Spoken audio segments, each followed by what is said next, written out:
ज्ञान की जो शक्ति कर्म के लिए प्रेरित करे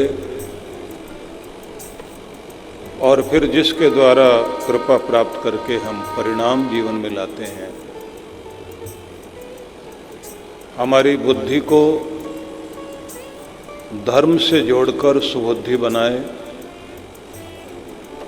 सुबुद्धि के द्वारा हम संसार में कुछ बड़ा कार्य कर पाएं। ये सब कृपाएं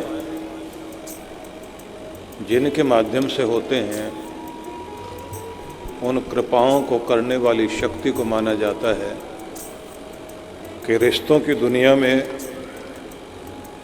भगवान ने एक रिश्ता माँ का दिया है, एक पिता का दिया है, लेकिन जो महत्वपूर्ण रिश्ता है वो गुरु का इसलिए माना जाता है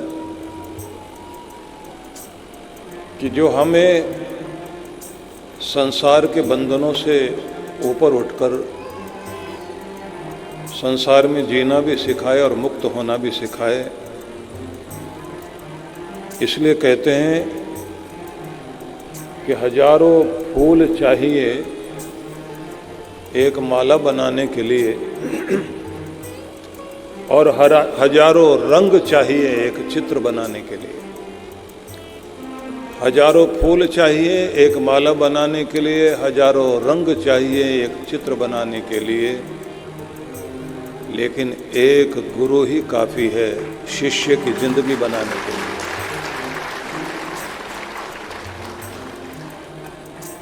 जितना श्रद्धा भाव से अपने गुरु से हम जुड़े रहेंगे तो कृपाएं हमारी तरफ आती हैं और हमारा मन विचलित होने से बचता है। नहीं तो आसपास बहुत सारे लोग हैं जो आपको कोई जुआ खेलना सिखाना चाहता है, कोई नशा करना सिखाना चाहता है, कोई ऐब में डालेगा, कोई लड़ाई झगड़े में डालेगा, कोई घर में कलह कलेश पैदा करने के लिए जाल बुनेगा और कोई आपको किसी न किसी तरह के झंझटों से जोड़ देगा। समाज में बहुत तरह के लोग मिलते हैं, लेकिन जिस व्यक्ति के जीवन में गुरु की कृपा है वो हर चीज में चुनाव करता है कि कैसे लोगों के साथ बैठना है, क्या पढ़ना है, क्या सुनना है, क्या देखना है, क्या नहीं देखना, किन की संगति नहीं करनी। मेरा स्तर ये नहीं है कि मैं इनके साथ बैठूं। जब आप अपना चुनाव करने लगते हैं और अपने ऊपर ध्यान देने लगते हैं तो आपका स्तर ऊंचा होने लगता है। और जब आपको ये पता होता है कि एक खानदान माता पिता का है, मेरे पूर्वजों का खानदान है, लेकिन मैं उनके साथ तो जुड़ा ही हूं, लेकिन अपने गुरु के कुल से भी जुड़ा हुआ हूं। तो मेरे सिर पर मेरे पूर्वजों की पगड़ी भी है, लेकिन मेरे सिर पर मेरे गुरु की कृपा का हाथ भी है। तो कोई भी कार्य ऐसा नहीं करना कि मेरे गुरु के प्रति भी ये भाव जाए कि उनका शिष्य होकर ऐसा करता है। तो आपके जीवन में बहुत तरह से प्रभाव आता है और ये कृपाएं इतना काम करती हैं कि बुद्धि तो रावण के पास भी थी, दुर्योधन के पास भी बुद्धि थी। उस बुद्धि के जरिए उसने कितने सारे राजाओं को अपने साथ जोड़ लिया था दुर्योधन ने, और कितनी बड़ी सेना बना ली थी अपने साथ जोड़कर। बुद्धि होना बड़ी बात नहीं है, लेकिन बुद्धि जब धर्म से जुड़ी होती है तो बड़ी बात होती है। तब आपकी बुद्धि आपका कल्याण करती है, समाज का भला करती है। दुर्बुद्धि है तो दुर्योधन अपने गुरु को भी आदेश देता है, ऐसा नहीं ऐसा करिए। और अर्जुन और पांडव लोग वो तो युद्ध की भूमि में जाकर भी एक कार्य करते हैं। लड़ाई होनी है तो पहले जाकर सबको प्रणाम कर लेते हैं, अपने बड़ों को, और प्रणाम करते हुए क्या कहते हैं कि युद्ध शुरू होने जा रहा है, पर लड़ाई तो लड़ाई है। न जाने किस किस तरह की हरकतें होंगी, हमारे द्वारा कुछ ना कुछ ऐसा जरूर हो सकता है कि जिससे आपका मान मर्यादा में कमी आए। पहले ही प्रणाम भी करते हैं, क्षमा याचना भी करते हैं कि हमारे दिल में आपका स्थान बहुत बड़ा है, लेकिन प्रश्न आएगा आप किस पक्ष में और हम किस पक्ष में, तो लड़ना तो पड़ेगा। पर पहले ही आपको प्रणाम भी करते हैं और क्षमा भी मांगते हैं। और इतना कहने के बाद साथ में ये भी कह दिया अब आशीर्वाद भी चाहिए। तो आगे कौन लगे थे? युधिष्ठिर। युधिष्ठिर के साथ सारे भाई खड़े थे। तो अब आप सोचिए कि उस स्थिति में द्रोणाचार्य के मुख से भी यही निकला, विजयी भव। वहां आशीर्वाद, क्योंकि युद्ध है, युद्ध में यही तो आशीर्वाद दिया जाएगा। मैच चल रहा हो तो वहां पर यही तो कहेंगे। कोई बच्चा परीक्षा में जा रहा है तो उसको कहेंगे सफल होके आओ। भीष्म के पास भी गए तो उन्होंने भी कहा विजयी भव। दुर्योधन को गुस्सा आ गया, आप हमारे पक्ष में सफलता की कामना उनके लिए कर रहे हो। तो भीष्म क्या कहते हैं कि पुत्र तुम्हें नहीं मालूम, जब कोई झुकता है, सिर झुकाता है और आशीर्वाद निकलता है, तब दिमाग नहीं सोचता, हृदय बोलता है। हृदय से उसको आशीर्वाद गया, उसे ये आशीर्वाद लेना आता है और तुम्हें लेना नहीं आता। तो बड़ों को भी आज्ञा में चलाना चाहता है, वो बड़ों की आज्ञा में चलना चाहते हैं। अक्ल दोनों के पास है, लेकिन जिसके साथ धर्म जुड़ा हुआ है उनकी अक्ल, उनकी बुद्धि विनम्रता से, शालीनता से जुड़ी रहेगी। ये ध्यान रख लेना, परमात्मा की दिव्य कृपाएं उधर ही आएंगी जो लोग अपने आप को धर्म से जोड़े रखेंगे। और धर्म से जोड़ने का कार्य गुरु का होता है। इसलिए गुरु आपको धर्म, अर्थ, काम और मोक्ष, चार फल जो है उनकी प्राप्ति के लिए मार्ग देता है कि धर्म भी आए, धन की धन्यता भी प्राप्त हो, कामनाओं की पूर्ति भी हो और मोक्ष की प्राप्ति भी हो जाए, मुक्त भी हो सके आप, दुखों से छुटकारा भी हो जाए। आपने पुराने राजाओं के संबंध में सुना है कि उनके राज्य में एक राजगुरु होते थे और एक वे जो कुल पुरोहित, लेकिन सबसे बड़ा स्थान होता था जो उस परिवार का सद्गुरु, धर्म का दंड जिसके हाथ में है, जो राजा को भी दंड दे सके, जिनके पास जाकर के राजकुमार पढ़ने जाएं तो उपाध्याय भी हैं, आचार्य भी हैं, शिक्षक भी हैं, लेकिन जीवन में शिक्षा नहीं, दीक्षा देने का कार्य जो करते हैं। आपने देखा होगा कि विश्वविद्यालयों में दीक्षांत समारोह होता है, तो शिक्षांत समारोह नहीं होता कि शिक्षा पूरी हो गई तो अब शिक्षा का अंत हो गया, तो समारोह जो है शिक्षांत समारोह हो नहीं, दीक्षांत समारोह होता है। क्योंकि गुरु ये बोल देते हैं कि शिक्षा तो कहीं अंत नहीं होती,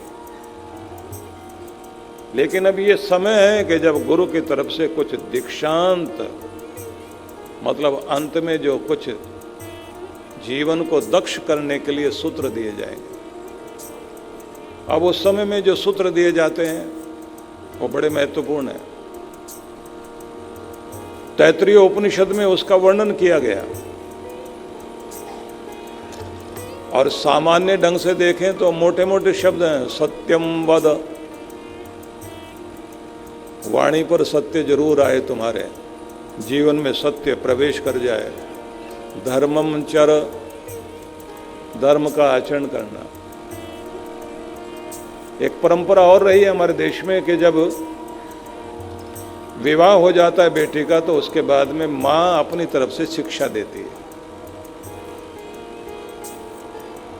अब तो बेटियां पहले कह देती हैं सब मालूम है, माँ कुछ कहने की जरूरत नहीं है, लेकिन वो बहुत महत्वपूर्ण होता है जब माँ कहती है बेटा वो 3 कुल की लाज है, 3 पीढ़ियां संभालेगी।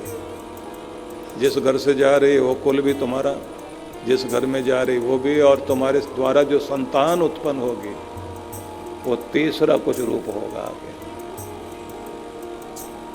तो क्या करना, तो उस समय में जो शब्द बोले जाते हैं अलग अलग तरह के, पुराने शब्दों में एक बड़ी अजीब बात कही गई है। अपने घर की आग बाहर नहीं ले जाना, बाहर की आग घर में मत लेके आना।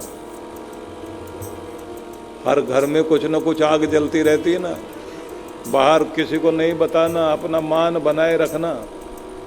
और बाहर की आग, किसी से भी बातचीत हो तो उनकी समस्या घर में लेके मत आओ। कान कहाँ ध्यान देने हैं और कहाँ बंद रखने हैं, दृष्टि कितनी नीची रखनी है, बहुत सारी बातें। उनमें एक बात ये भी कि तुम्हारा शरीर गहनों से सजा है। ये गहने नहीं, ये गुण है, और ये गुण ही नहीं, ये मर्यादा है। तुम्हारे पाँव की उंगली का बिछुआ भी ये भी कहता है कि उंगली से भी आचरण में, चलने फिरने में भी कोई गलती मत कर देना। कमर में बंधी हुई कमरधनी, इससे लेकर गले का मंगलसूत्र और हाथ में पहनाई जाने वाली अंगूठी और माथे का टीका, सब मर्यादाओं से बंधे हुए हो। पूर्वजों का सबका मान मर्यादा सब तुम्हारे साथ है। बस इनको जब गहनों से अपने आप को सजाओ ना, तो इस श्रृंगार के साथ में ये जरूर देख लेना, ये श्रृंगार,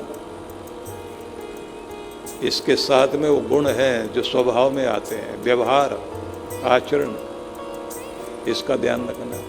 ये सब दीक्षा है। पहले लोग सेहरा बांधते थे तो उसमें भी कुछ जो है ना स्तुति करने के लिए व्यक्ति आते थे, खानदान का पढ़ा जाता था। ये कुल खानदान ऐसा रहा है, इसमें ऐसे पूर्वज रहे हैं, इनकी ये यश कीर्ति रही है, अब ये बेटा जो है इस नाम वाला है, अब ये विवाह करने जा रहा है, जिस कुल से इनका विवाह होने जा रहा है, संबंध बन रहा है, उस कुल की भी ये गाथा है, और बहुत सारी बातें कही जाती थी। अब इतना टाइम है किसी के पास पढ़ने के लिए। ये सब वो संदेश हैं जो आपके जीवन को महत्वपूर्ण बनाते हैं। और एक बात याद रख लेना, घर से बाहर पांव रखते समय गलियां छूट रही हैं, घर छूट रहा, संगी साथी छूट रहे हैं,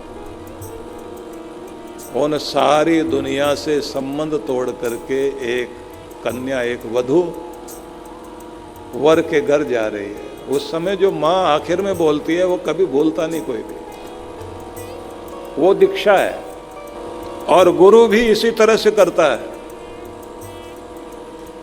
कि जीवन के अध्यात्म में कदम रखने जा रहे हो, जिंदगी को एक नया मोड़ देने जा रहे हो, इस समय जो तुम्हें समझाया जाए उसे ध्यान से सुन लेना। तुम्हारी जिंदगी साधारण नहीं है। मनुष्य की देह लेकर के आए हो धरती पर, सारे प्राणियों में सर्वश्रेष्ठ योनि है ये। इस योनि को पाकर के भी कीड़े मकोड़ों की तरह, पशुओं की तरह जिंदगी जियोगे तो फिर ये जिंदगी जिंदगी नहीं है। इसे कीमती बना लेना। और यहाँ फिर मंत्र याद किया जाता है, वैदिक मंत्र, उलोक या तुम, शुश्लोक या तुम, जहीश्व या तुम, उत्कोक या तुम।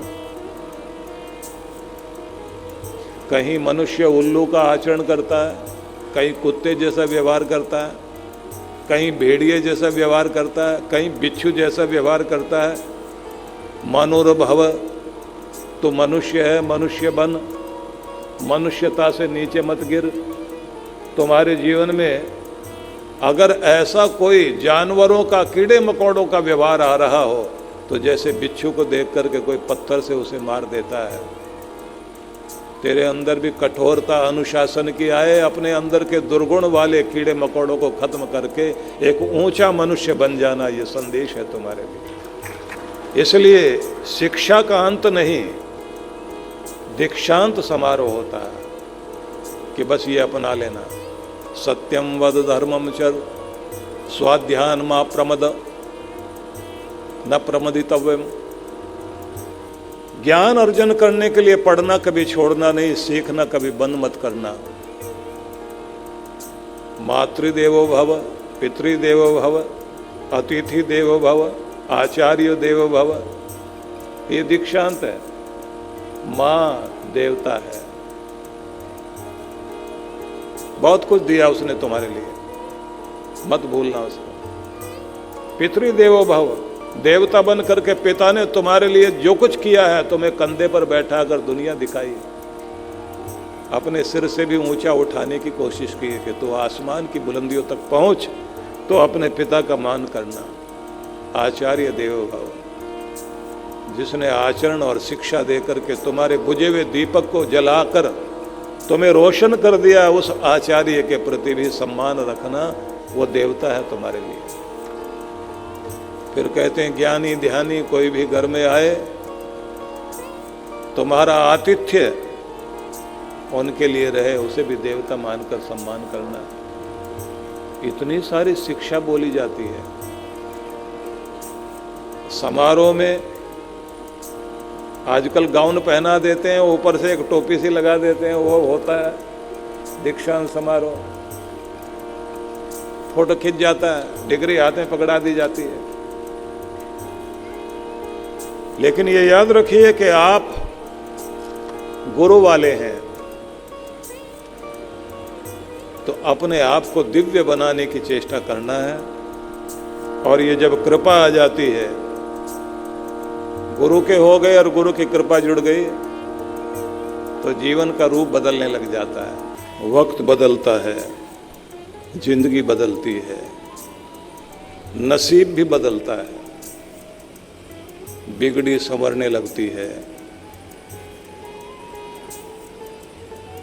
जिनके आते थे न जवाब, अब सलाम आने लगे।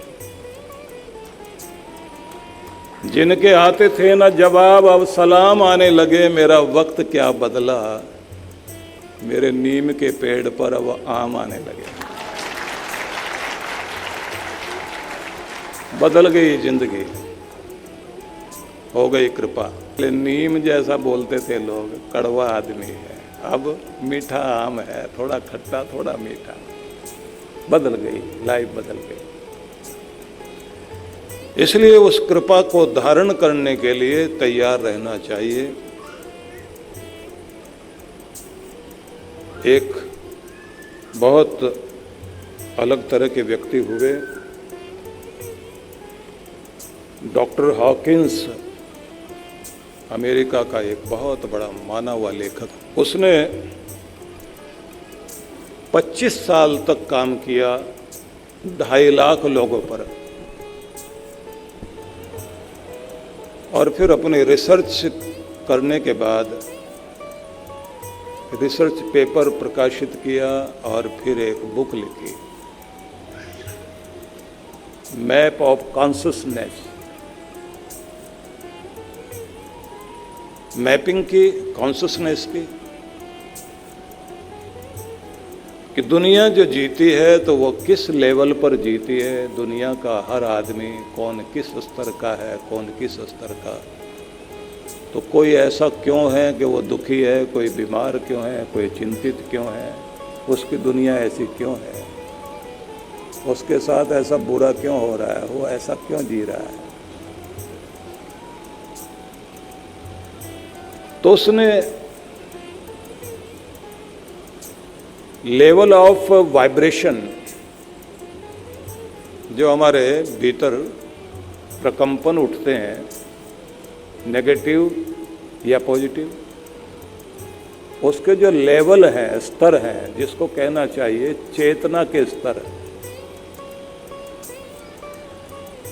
उन सबको नापने के लिए एक मेथड प्रयोग किया। और शुरुआत ये की कि जब कोई मर जाए तो उस व्यक्ति की डेड बॉडी के आसपास की वाइब्रेशन को चेक किया। तो उसको उसने कहा ये 0 लेवल है, क्योंकि चेतना है ही नहीं आगे। उसके बाद उसने ऐसे व्यक्तियों को देखा जो अपनी जिंदगी में बहुत शर्मिंदा थे, ना चेहरा उठाएं, न किसी को देखें, न किसी को मुंह दिखाएं। तो ऐसे लोगों पर उसने काम करते हुए कहा कि इनका स्तर, चेतना का स्तर लेवल 20 पर आया है,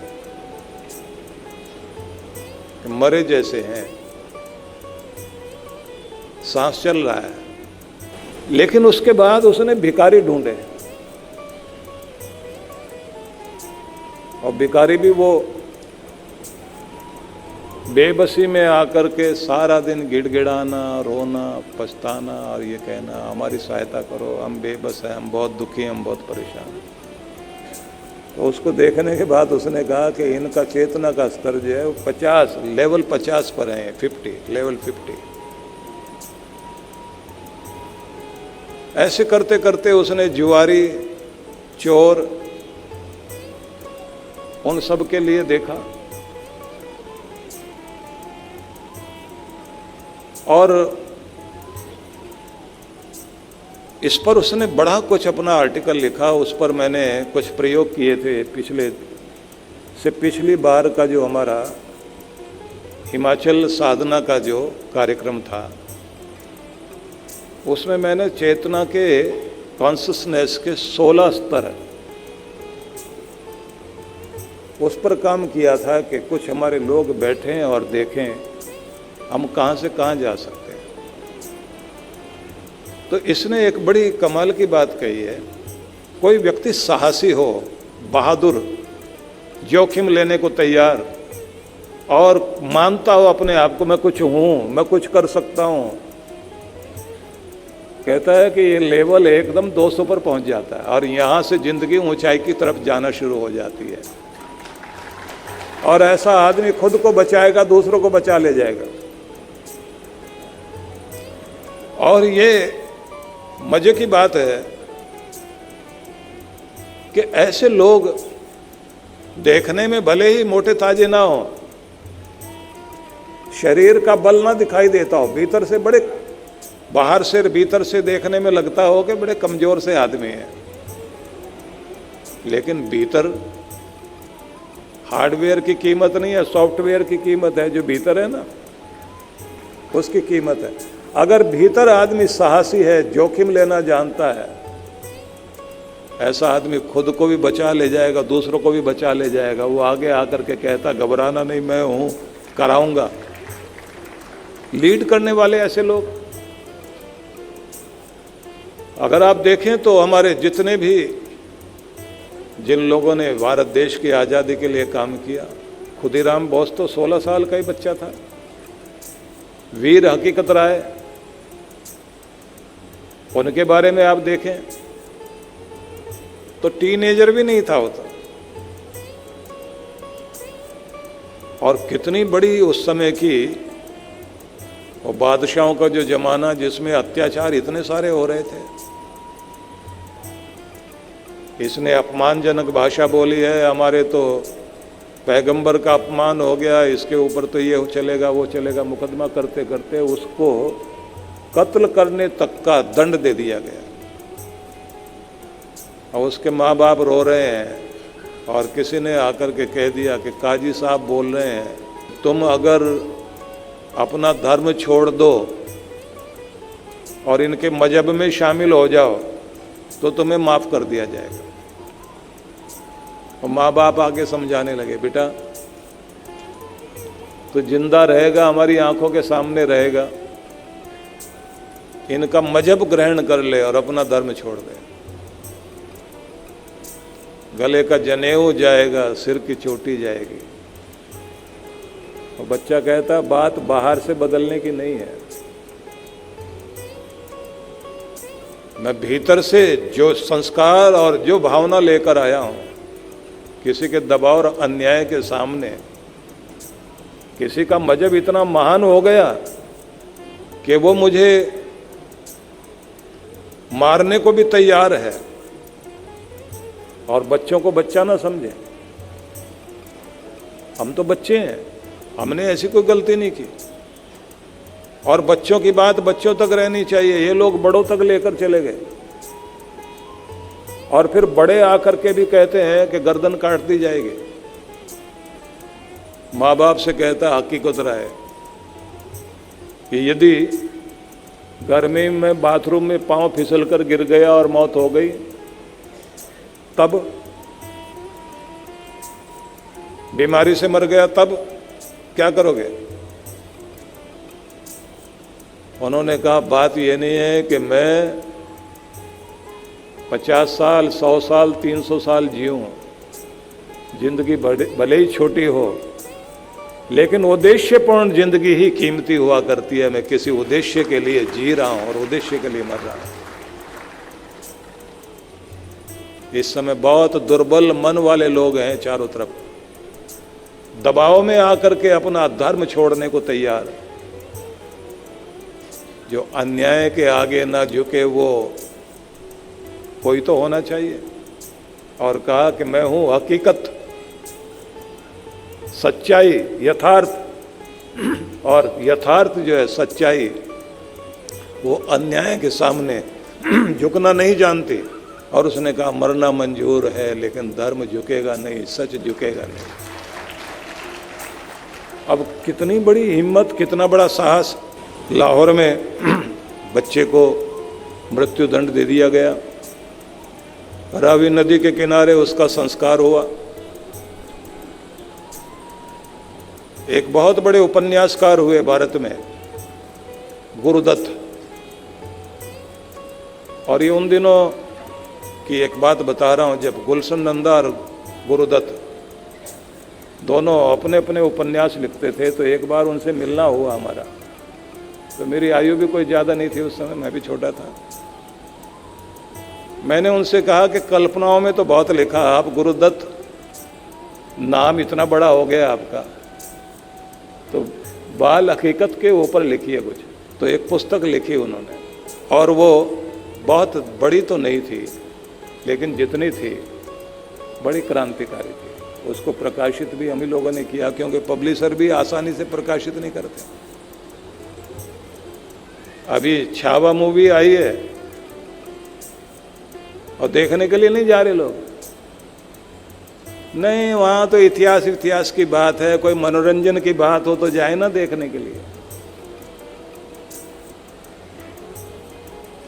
महाराष्ट्र की धरती पर बैठे हुए हो आप लोग, और इस धरती को और इस देश के, इस धरती के झंडे को ऊंचा करने के लिए और सनातन और धर्म को ऊंचा उठाने के लिए छावा ने जो अपना बलिदान दिया, साधारण है? आपसे तो देखा भी नहीं जा रहा। तो जिसकी चेतना का स्तर ऊंचा होता है, कहते हैं 200 चेतना का स्तर आ जाए तो वहां से जिंदगी एक नया मोड़ लेती है। ऐसे लोग इतिहास रचना शुरू करते हैं। और उसने कहा दो लोगों का उदाहरण दिया बड़ा विचित्र, कि यूरोप की धरती पर दो लोगों ने बड़ा काम किया। एक तो फ्रांस का अधिनायक था नेपोलियन का, उसका जो चेतना स्तर था, उसका जो कॉन्शियस लेवल था, वो था 450। और जब चेतना स्तर इतना ऊंचा था, इतना बड़ा बढ़ता चला गया नेपोलियन, फ्रांस का अधिनायक, बोले जहां जाए जीतता जाए, जहां जाए जीतता जाए, जीतता जाए, जीतता जाए, जीतता जाए। का एक बार घटना उल्टी घट गई, चेतना स्तर नीचे आने लग गया। कि हुआ क्या? अहंकार आ गया, मनमानी करने लगा, काम की बात सुने नहीं, कमांडर आकर के समझाएं तो उनकी बात भी ना माने। कि अकड़ आई, जिद आई, अहंकार आया, स्तर गिरना शुरू हो गया। और फिर वो घटना घटी जब वाटरलू की लड़ाई हुई, डिसीजन गलत हो गए, बुद्धि का स्तर चला गया नीचे, ब्रह्मांड ने भी सहायता करनी बंद कर दी। दूसरा उदाहरण और दिया उसने जर्मनी का, कि जर्मन लोगों को ऊंचा उठाने के लिए 450 वाला ही लेवल था हिटलर का। कि बड़ा अद्भुत आदमी था हिटलर, जब बोलता था उसका बोलना, उसका भाषण इतना कमाल का होता था, मुर्दों में भी जान डाल दे। उसने जर्मनी को बहुत आगे लेकर गया। लेकिन चलते चलते फिर वो बता रहा है कि कैसे कोई आदमी ऊपर उठता है, जीतता जाता है, आगे बढ़ता जाता है, फिर गिरता कैसे है, चेतना स्तर कैसे नीचे आता है। कि गुस्सा, जिद, अहंकार ये सामने आने लगा, स्तर नीचे आ गया और चलते चलते वहां पहुंच गया कि एक समय ऐसा आया कि जब उसका चेतना स्तर इतना नीचे चला गया, 50 तक आ गया, और वहां आकर फिर शर्मिंदगी में आया और आखिरी में खुद को गोली मार के मरा। तो आपके ग्रंथों में ये समझाया गया है कि अगर आपका 500 लेवल आ जाता है और आप अपने आप को इतना ऊंचा उठा लेते हैं कि आपके भीतर परम शांति, परम शांति का तो माना गया है 600 लेवल माना गया है, लेकिन कोई आनंद में जीवन जीने लग जाए, उस लेवल को माना गया है 540 लेवल। तो ऐसे लोगों के द्वारा किया गया प्रभाव धरती पर वर्षों तक रहता है और कितने लोगों को प्रभावित कर देता है ऐसे आदमी का जीवन। तो उसने लिखा 7 लाख लोगों तक उसका असर जाता है, 7 लाख लोगों तक। अब वो आगे जाकर के समझाता है कि ये जो अवतारी पुरुष थे, इनका लेवल कहां तक था। तो वह अपनी कल्पना आगे जोड़ता है कि 1000 से ऊपर जाने वाला लेवल जो है जिनका रहा, उनका असर इस धरती पर सैकड़ों वर्षों तक के लिए नहीं, हजारों वर्षों तक के लिए हो गया, क्योंकि उन्होंने अपने आप को, अपने स्वरूप को जागृत कर लिया और इस धरती को कुछ देकर गए। अब मैं ये सब क्यों सुना रहा हूं आपको? कि हमारी चेतना के स्तर को ऊंचा उठाने का कार्य जो कोई करता है, उसी का नाम सद्गुरु है। जैसे ही आप एक ऊंचाई तक जाते हैं, सफल हो जाते हैं, लेकिन नीचे कब आते हैं? जैसे ही कुछ गड़बड़ होनी शुरू होती है। उस गड़बड़ का परिणाम क्या होता है? पूरी गाड़ी ठीक चल रही है तो इंजन में कार्बन आ गया ना, कार्बन आ गया, इंजन रुक गया। तो वो कार्बन नहीं, वो आवरण नहीं आना चाहिए आपके ऊपर। आवरण आएगा तो गड़बड़ होगी होगी। उसे मिटाने के लिए ही सत्संग है, उसी को मिटाने के लिए गुरु की शरण है, और आपका चेतना का स्तर ऊंचा उठता रहे, इसी के लिए गुरु मंत्र है। इसी के लिए व्यक्ति को गुरु के साथ बैठ करके हर दिन वचन सुनना भी है, दर्शन करना भी है, श्रद्धा और विनम्रता बनाए रखनी है। कई बार ऐसा होता है कि बड़े कुछ कहते हैं तो समझ में नहीं आती बात, लेकिन बाद में बड़ों की बात समझ में आती है। जब वक्त आता है कि नहीं वो जो कह रहे थे वो ठीक था। गुरु की बात भी शुरू में आपको ठीक नहीं लगेगी, बाद में समझ में आएगी कि इनका कहा हुआ गलत नहीं था। इसलिए अपने गुरु के ऊपर भरोसा करके चलोगे तो कल्याण होगा, गुरु मंत्र पर भरोसा करोगे तो कल्याण होगा। अब भगवान श्री कृष्ण की बात सुनिए। वो कहते हैं अपि चेदसि पापेभ्यः सर्वेभ्यः पापकृत्तमः सर्वं ज्ञान प्लेनेव वृजिनम संतरिष्यसि। तुम